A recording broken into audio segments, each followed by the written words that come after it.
Está con nosotros Osvaldo Moreno, consultor político internacional. Gracias por atendernos. Bienvenido y buena tarde. Buenas tardes, a la orden. Un gran saludo al canal NTN24. Bueno, en el cierre de un convulsionado 2020 arranca una campaña electoral. Las fechas están planteadas, aunque hay algunas cosas por decidir y están incluso llegando a instancias judiciales. El 7 de febrero habrá una primera vuelta, de ser necesario una segunda, el 11 de abril. Para usted, ¿cómo arranca esta atípica campaña electoral en este atípico año y además en estas atípicas condiciones? Condiciones en cuanto a lo sanitario y también en cuanto a lo político. Bueno, a casi un poco más de 24 horas del arranque oficial de campaña, todavía la papeleta o las papeletas no están totalmente definidas. En un momento pero muy extraño o atípico para nuestra joven democracia, tomemos en cuenta que Ecuador regresa al marco democrático desde 1979, luego de una prolongada dictadura, en la cual en ninguno de los gobiernos posteriores hubo situaciones que deslegitimen o pongan en tela de duda el accionar del organismo electoral o de los organismos electorales. Estamos en una situación bastante complicada donde estos organismos electorales están trabajando en función de candidaturas y no en función del proceso. ¿Cómo se decanta un ciudadano ecuatoriano en este contexto, en el actual que le he mencionado, de la pandemia y de la polarización, además con estos elementos que usted ha introducido en el inicio de esta conversación, y en un país en el que en principio se pintaba cada vez que había un proceso electoral en pro-Correa o anti-Correa? Bueno, el correísmo está en vigencia y no hay que ser un genio para entenderlo, porque básicamente hay sectores de la sociedad en los cuales este es un pasado que fue mejor.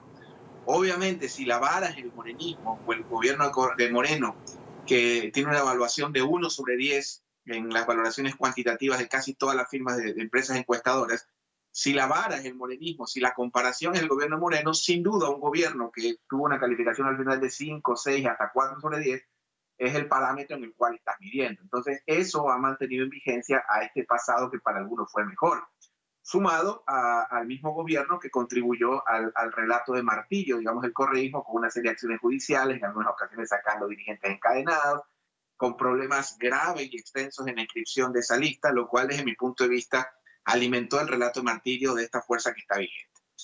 Adicional a eso, una circunstancia, tal como usted lo plantea, muy atípica en el Ecuador, que probablemente no se repite desde la crisis del 2000, donde todos los indicadores, sobre todo de esperanza, en las encuestas, en los estudios de opinión cualitativos, cuantitativos, la mayoría de los ecuatorianos, y antes en otras etapas uno puede ver regiones donde hay más optimismo, están con bastante ira, molestia, bronca, desazón y una actitud bastante negativa hacia el gobierno actual. Entonces están dadas todas las condiciones, digamos, para que de alguna manera los electores o nos sorprendan o tomen alguna actitud bastante agresiva, por lo menos espero en el electoral, producto de esta deslegitimización de los organismos electorales. Tomemos en cuenta que hay un gobierno que lo rechaza el 90%, una Asamblea Nacional, el organismo legislativo ecuatoriano, que tiene una aceptación del 3%, y obviamente organismos electorales que están, digamos, consecuentes o similares a estas instituciones que están totalmente desgastadas. Usted mencionaba ya uno de los casos, y hablamos sobre eso al inicio, y es el caso de Álvaro Noboa. Muy bien en las encuestas, impedido para postularse al menos de momento. ¿Qué es lo que pasa con este empresario, además candidato a la presidencia en varias ocasiones, que ahora no puede materializar ese nuevo deseo de poner su nombre allí en esa papeleta que usted ha dicho aún no es definitiva? Mire, no nos engañemos, porque yo creo que sus televidentes, con todo respeto, no son idiotas, ni los electores son estúpidos. Y perdónenme que hable en esos términos, ¿no? No hay ciencia aquí. Simplemente la candidatura del señor Noboa, por quien en lo personal jamás votaría. Es más, mis candidatos nunca sobrepasan el 1%, al menos los que son de mi preferencia. Entonces tenemos una candidatura de Álvaro Noboa que en caso de participar inmediatamente relegaría a disputar el tercer y cuarto puesto a quienes están disputando el segundo puesto. Entonces, este tema es un tema que está direccionado directamente contra una candidatura, que es la candidatura del señor Álvaro Noboa, que, de acuerdo a todos los estudios de opinión, sería la única alternativa o fuerza electoral que estaría en capacidad de derrotar al correísmo. Y frente a eso, entonces, ¿por qué se arma tal alboroto? Quizás no subestimamos a la audiencia, quizás le podemos hablar en unos términos respetuosos y explicar simplemente el por qué. El por qué hay todo este fervor a propósito de que un ciudadano quiere ser candidato, no le ha sido posible. Usted dice que esto no afectaría lo que es la lucha real por el poder, pero en definitiva, entonces, ¿qué escenario nos está planteando?